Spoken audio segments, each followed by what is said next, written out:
E aí, nono ano, meus queridos? Pois é, estamos aí de novo, né? Vamos para mais um vídeo. Falamos nos últimos vídeos, né, sobre o Brasil, o período da Primeira República, dos coronéis, né, política do café com leite, Minas Gerais e São Paulo. Cara, a gente vai falar nesse vídeo de hoje sobre uma das figuras mais polêmicas da nossa história. Getúlio Vargas, certamente vocês já devem ter ouvido falar sobre ele.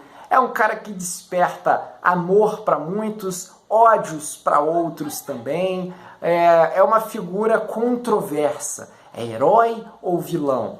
Tem até uma atividade que eu coloquei aí, que eu quero que vocês coloquem a opinião de vocês dentro disso. Mas vamos conhecer um pouquinho de Vargas, né? Até para a gente poder ter subsídios para ter a nossa opinião sobre ele.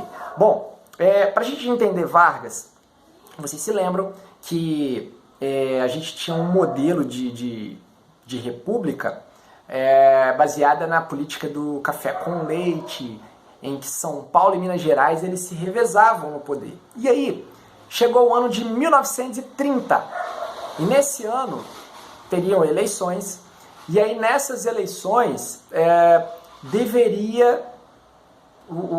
quem estava governando até então era o Washington Luiz. O Washington Luiz ele era de São Paulo, era um paulista. Então quem deveria ser indicado como representante, né, do governo aí na presidência seria um de Minas Gerais, pela política do café com leite, né? Só que o Washington Luiz, ele resolve indicar um outro paulista. O nome dele era Júlio Prestes. E pessoal, isso vai causar uma revolta nos mineiros, porque eles vão se sentir traídos. E aí, diante disso, o que eles fazem? Eles rompem com São Paulo e eles vão então lançar um outro candidato para concorrer com o Júlio Prestes nas eleições de 1930. E aí forma-se um novo partido chamado Aliança Liberal. E aí eles vão juntar 3 estados que estavam descontentes, né? Minas Gerais, óbvio. Aí eles se juntam com o Rio Grande do Sul e com a Paraíba. E eles vão lançar como candidato para presidente um gaúcho, o Getúlio Vargas, né, lá do Rio Grande do Sul, e como vice dele, o João Pessoa, da Paraíba, né? Tanto que a capital da Paraíba é João Pessoa.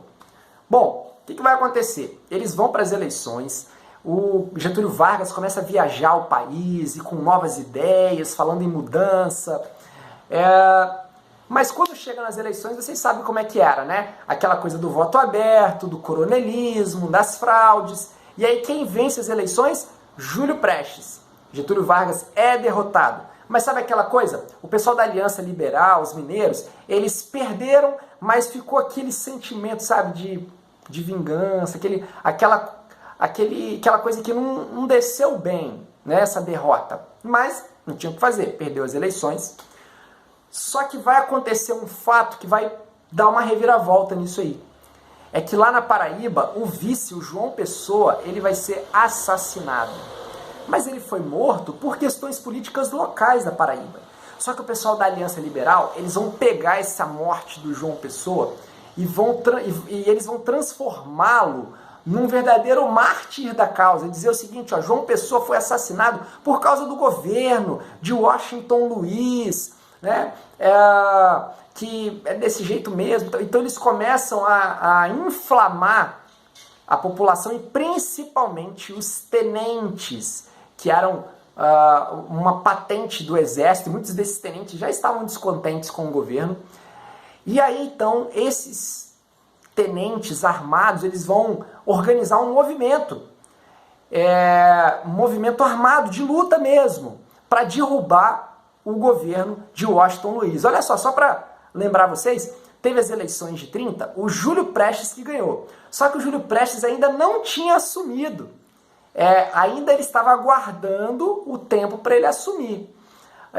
Só que enquanto isso, antes mesmo dele assumir como presidente, ocorreu essa chamada Revolução de 30, em que o Washington Luiz foi deposto, foi tirado do governo. E pessoal, Olha só, o Júlio Prestes não chegou nem a sentir o gostinho da cadeira presidencial. Nem ele ganhou as eleições, mas nem assumiu. E aí o poder foi entregue nas mãos de Getúlio Vargas.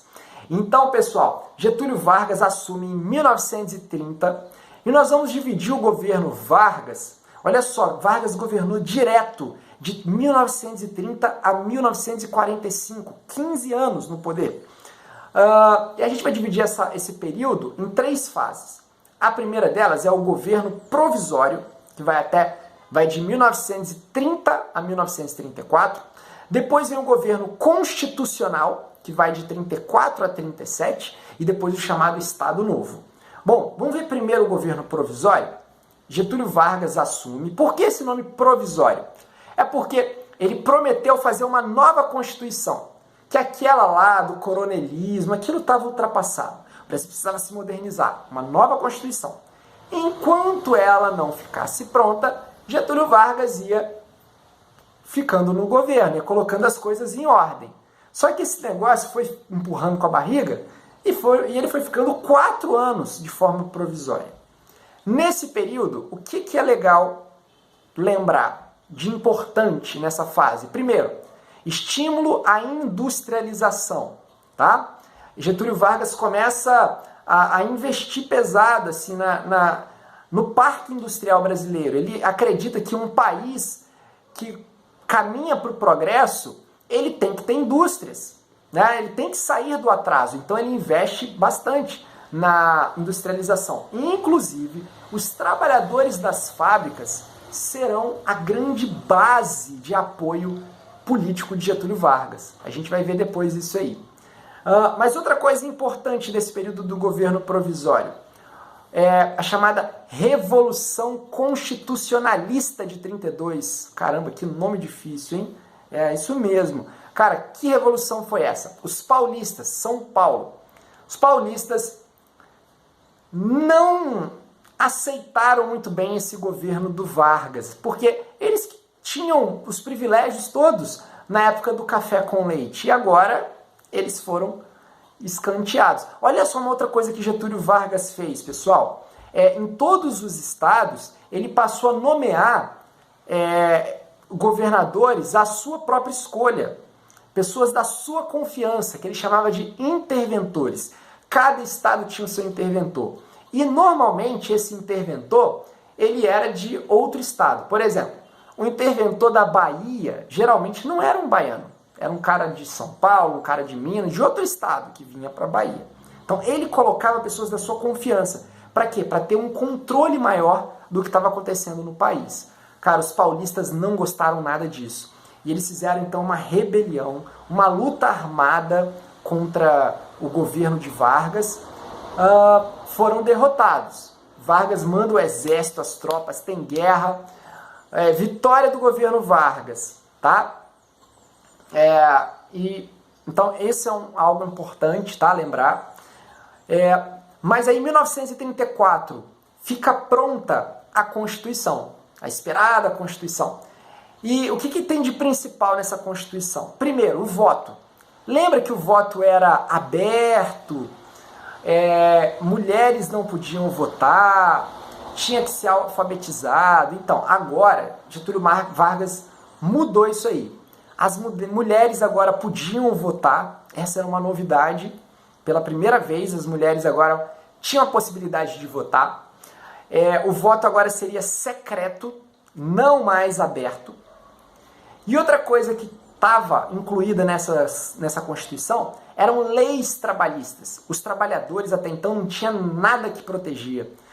Férias, 13º, seguro-desemprego, não tinha nada disso.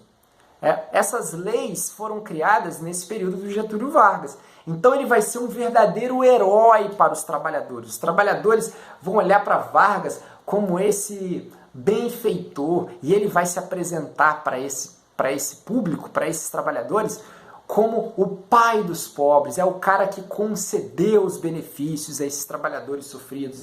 Enfim, Getúlio Vargas ele vai aparecer dessa maneira. E aí, depois disso da Constituição, agora passa a ser um governo constitucional. né? E a Constituição dizia que o presidente ele teria um mandato de 4 anos, tá bom? Seria eleito pelo povo um mandato de 4 anos. Getúlio Vargas continua, ele ficaria os 4 anos e depois entraria um outro presidente, que seria eleito. Nesse período de governo constitucional, o que é mais importante vocês se lembrarem? Vai ter o aparecimento de duas grandes forças políticas que eram totalmente contrárias. Uma delas é a chamada AIB, a Ação Integralista Brasileira, AIB, que eram os chamados integralistas, que esses caras, eles eram inspirados no nazismo da Alemanha, no fascismo, lá em Hitler, em Mussolini. Eles defendiam um governo forte, um governo que colocasse as coisas em ordem, um governo que perseguisse os comunistas, por exemplo. Eles odiavam os comunistas. Então, esses integralistas, eles eram inspirados pelos fascistas, pelos nazistas. Por outro lado, você tinha um outro grupo que era a ANL, né? A Aliança Nacional Libertadora. Essa ANL, esses eram chamados de aliancistas, e eles eram inspirados no comunismo. Então, olha só, gente, a diferença. De um lado você tem aqueles que defendiam o fascismo e de outros que defendiam o comunismo. E aí nessa linha aí, Getúlio Vargas, ele tinha uma simpatia maior pelos fascistas e não pelos comunistas.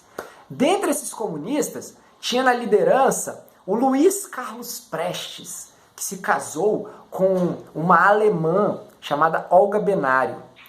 E aí, gente, eles organizaram um levante contra o governo Vargas. Acharam que ia ter apoio de um monte de gente e ficou conhecida como Intentona Comunista. Cara, deu errado.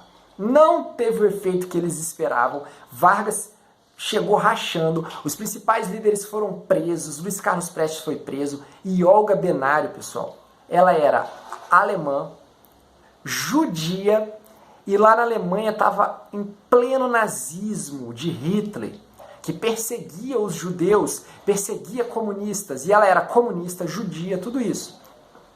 Ela foi deportada para a Alemanha. Então ela foi levada e lá na Alemanha ela foi conduzida para um campo de concentração, mesmo grávida, e lá ela acabou morrendo no campo de concentração. Cara, Getúlio Vargas então acaba com essas intenções desses grupos comunistas, e a gente vai ver depois qual vai ser a sequência aí do governo Vargas. Tá bom, gente? Abraço!